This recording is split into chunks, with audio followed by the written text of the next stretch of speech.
ठाणे महानगरपालिकेच्या वतीनं सर्वकष स्वच्छता अभियान शनिवारी महापालिकेच्या वर्तकनगर प्रभाग समिती कार्यक्षेत्रात राबवण्यात आलं। या ठिकाणी असलेल्या तानसा पाईपलाईनच्या दोन्ही बाजूला जाळ्या बसवाव्यात, तसंच कचरा न टाकण्याचे फलक लावावेत आणि परिसरात मार्शलची नेमणूक करावी। तसंच शहरात रस्त्यांच्या कडेला पडलेला राडारोडा उचलण्याचे निर्देश पालिका आयुक्त राव यांनी संबंधित अधिकाऱ्यांना दिले आहेत।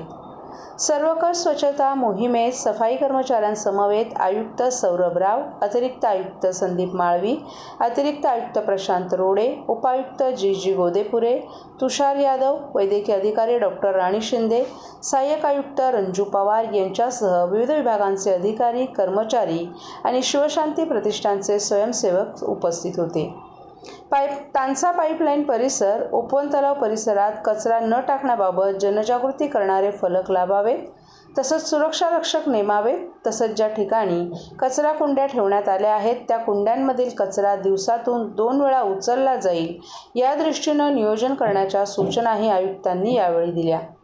तसंच शहरात ज्या रस्त्याच्या बाजूला पडलेले डेब्रिज उचलण्याचे निर्देशही त्यांनी दिले। यावेळी ओपन तलाव परिसरातील सार्वजनिक शौचालयाची पाहणी करून येथील सफाईबाबत आयुक्तांनी समाधान व्यक्त केलं। वर्तकनगरमधील मुख्य रस्ते, अंतर्गत रस्ते, पाईपलाईन परिसर, नाले, दुभाजक, फुटपाथची साफसफाई करण्यात आली। ओपन तलाव येथील पालायदेवी मंदिर ते ओपन तलाव परिसर, बनारस घाट परिसर, माजुडा नाका ते गांधीनगर पाण्याची टाकी, येऊर फॉरेस्ट ते रिक्षा स्टँड, वर्तकनगर नाका, वसंत विहार शाळा ते महावीर मिलेनियम, सिद्धांचल क्लब हाऊस ते HDFC बँक आदी परिसरातील अंतर्गत रस्ते, मुख्य रस्त्यांची साफसफाई करण्यात आली। यावेळी या मोहिमेत सहभागी झालेल्या शिवशांती प्रतिष्ठान संस्थेसह महापालिकेच्या अधिकारी कर्मचाऱ्यांनी शहर स्वच्छ ठेवण्याबाबतची शपथ घेतली। तसंच उपवन येथे ओल्या कचऱ्यावर प्रक्रिया करणाऱ्या झिरो डंपिंग ग्राउंड या वाहनाची माहितीही आयुक्तांनी जाणून घेतली। रस्त्यावर कचरा टाकणाऱ्या नागरिकांना दंड लावावा, जेणेकरून नागरिक रस्त्यावर कचरा टाकणार नाहीत। तसंच उपवन तलाव येथे जे नागरिक तलावात निर्माल्य टाकतात त्यांच्यावर दंडात्मक कारवाई करण्याची मागणी नागरिकांनी आयुक्त राव यांच्याकडे केली। तसंच ओपन तलाव येथे असलेला परिवहनचा थांबा रस्ता रुंदीकरणाच्या कामात काढण्यात आला होता, मात्र तो अद्यापही बसवण्यात न आल्यामुळे नागरिकांची गैरसोय होत आहे। थांबा नसल्यामुळे बसेस थांबत नाहीत, त्यामुळे हा थांबा बसवण्याची मागणी नागरिकांनी केली। याबाबत कार्यवाही केली जाईल असंही आयुक्तांनी नमूद केलं। महापालिकेच्या माध्यमातून नियमित होत असलेल्या सफाईचे आणि बदलत असलेले ठाणे शहराचं कौतुक करून नागरिकांनीही आयुक्तांचे आभार मानले। वर्तकनगर परिसरात ठाणे जिल्हाधिकारी कार्यालयाच्या माध्यमातून नागरिकांमध्ये जनजागृती करण्यात येत असून आयुक्त राव यांनी देखील या मोहिमेत सहभाग घेतला। नागरिकांनी 20 मे रोजी होणाऱ्या मतदान प्रक्रियेत सहभागी होऊन आपला मतदानाचा हक्क बजवावा असं आवाहन देखील पालिका आयुक्त सौरभ राव यांनी यावेळी नागरिकांना केलं।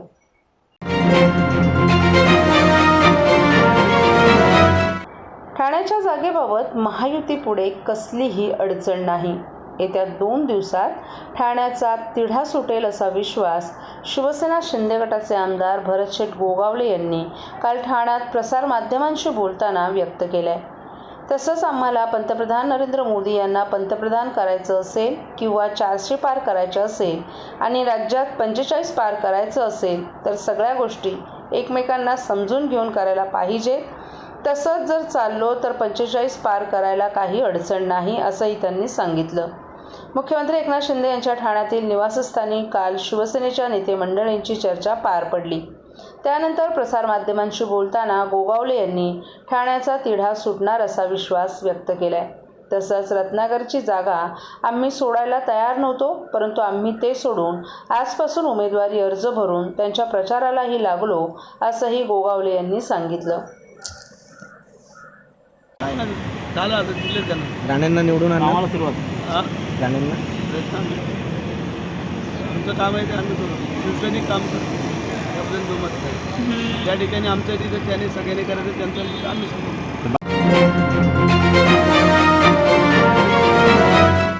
सर्व नागरिकांना आवाहन करण्यात येत आहे की सध्या डासांमार्फत पसरणाऱ्या डेंग्यू या आजाराचा प्रसार रोखण्यासाठी प्रत्येकाने पुढील प्रमाणे कार्यवाही करावी.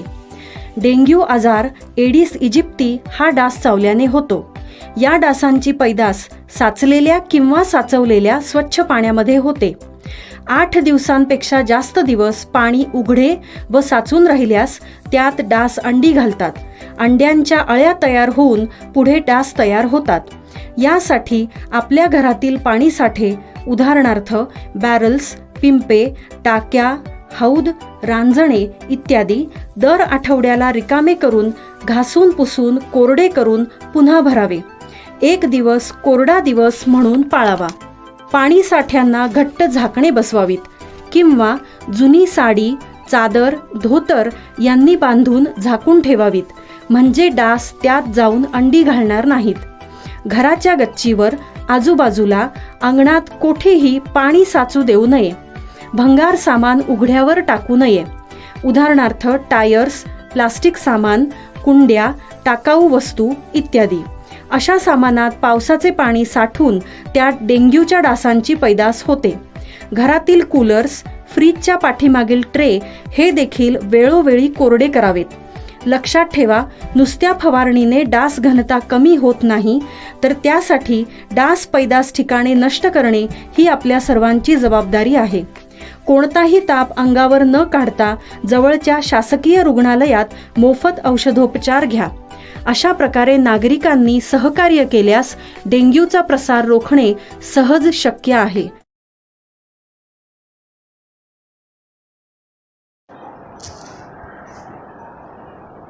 ठाणे महानगरपालिकेचे सहाय्यक आयुक्त महेश आहेर यांना मारहाण प्रकरणी गुन्हा रद्द करण्यासाठी आमदार जितेंद्र आव्हाड यांचा मुंबई उच्च न्यायालयात अर्ज. ठाणे महापालिकेचे सहाय्यक आयुक्त महेश आहेर यांना मारहाण प्रकरणी राष्ट्रवादीचे नेते जितेंद्र आव्हाड यांच्या विरोधात नौपाडा पोलीस ठाण्यात गुन्हा दाखल करण्यात आला होता. हा गुन्हा रद्द करण्यासाठी आमदार जितेंद्र आव्हाड यांनी मुंबई उच्च न्यायालयात अर्ज केलाय. ठाणे महापालिकेचे सहाय्यक आयुक्त महेश आहेर यांना महापालिका मुख्यालयाच्या प्रवेशद्वारावरच राष्ट्रवादीच्या कार्यकर्त्यांनी मारहाण केली होती. या मारहाणीनंतर आहेर यांनी दिलेल्या तक्रारीच्या आधारे या प्रकरणात आमदार जितेंद्र आव्हाड यांच्यासह 7 जणांविरोधात हत्येचा प्रयत्न, शस्त्रास्त्र कायद्याअंतर्गत गंभीर गुन्ह्यांची नोंद करण्यात आली होती. हा गुन्हा रद्द करण्यात यावा यासाठी आमदार जितेंद्र आव्हाड यांनी वकिलांमार्फत उच्च न्यायालयात अर्ज केलाय.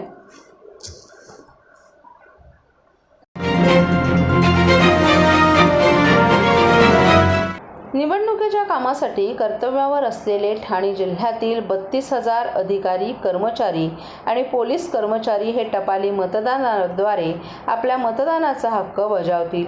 मतदानाच्या दिवशी प्रत्यक्षात मतदान केंद्रांवर जाऊन मतदान करणं शक्य नसल्यानं निवडणुकीच्या कामावर असलेल्या अधिकारी आणि कर्मचाऱ्यांना ही सुविधा उपलब्ध करून देण्यात आली असून ठाणे जिल्ह्यातील ठाणे, कल्याण आणि भिवंडी लोकसभा मतदारसंघातील अधिकारी आणि कर्मचारी टपालाच्या माध्यमातून आपल्या मतदानाचा हक्क बजावतील.